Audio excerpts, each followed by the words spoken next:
Warren Buffett's management secrets. Number 23. The secret to moving up in life.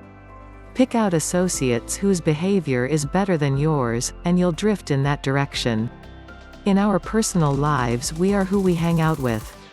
Warren found mentors, who were older and wiser than he, who steered him into the world of finance and investing. Warren moved up. He cultivated friendships with Omaha's business elite such as Newman. Nick created the modern supermarket techniques. Jack Ringwalt, who introduces Warren to the disciplined underwriting concept. Katherine, owner of the Washington Post. Bill Gates, founder of Microsoft. These friendships paid off over the years, giving Warren creative, successful business role models to emulate. Aim high in your associations and you will get to the top. Another business tip from learnaccountingfast.com. Next.